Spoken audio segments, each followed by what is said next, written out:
Well, basically I'm an occupational therapist, that's my kind of day job. I work in mental health and I've always used art in mental health. And recently we started a project at Burnley through, working with the football club and using kind of elements of the football club and football and art to bring those two things together to enable people to kind of access community activities like in the arts. So a lot of people have got an interest in the arts, a lot of people have got an interest in the club. So we applied for some funding to set up this project, Clarence Creative. We've got a few leaflets about down there. And that's what we've done basically. And a lot of the stuff that we've been doing are the results of workshops we've done with Clarence Creative. It's kind of mixed really, because I'm kind of learning to kind of, I suppose, look at art in a different way.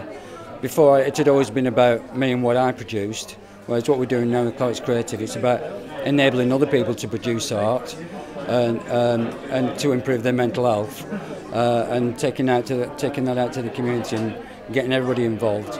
So I guess I'm looking at it as a kind of, well, just in a different way. Rather than producing my own stuff, I'm enabling others to produce it.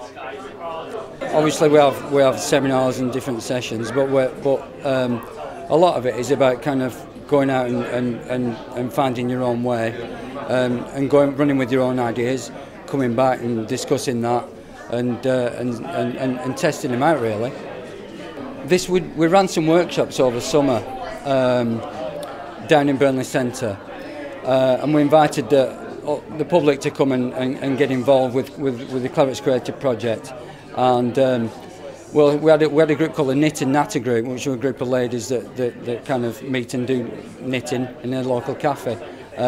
We had another group called the Art Bunker and Mental Health Service Users who got together, and we made this kind of football scene, and these footballers were part of that.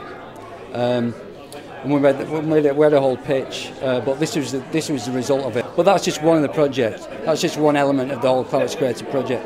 We're doing music, we're doing video, we're doing photography, 3D. Painting, you know, everything really.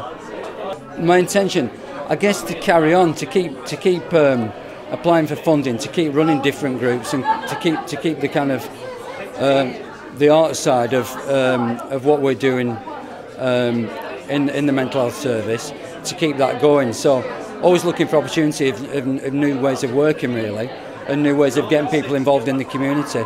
That's essentially what it's about. I think, well, I can only talk for myself, and for me it's got me back in, I guess, to an art environment, which is what I wanted to do. I've been out for some time. I did my BA about 20 years ago, maybe a few more, 25 years ago, and kind of got out of it and, you know, became an occupational therapist. But for me it's enabled me to get back into the art environment and to kind of really feel kind of part of it again, and like, you know, and I think it's been really helpful for that reason. You get a lot of contacts and kind of meeting people again with similar ideas, and you know, and when you meet people with, I guess, with similar ideas who are kind of interested in what you're doing, it kind of, you know, you can bounce ideas off other people, and you know, and that enables you to kind of go a bit further as well. I think it's really interesting. I think the good thing about the show tonight is everything is so different. I mean, it's called Curious, and I think that's a really brilliant name for it, because every artist that's part of this exhibition is so different, and they all bring a kind of different element to it.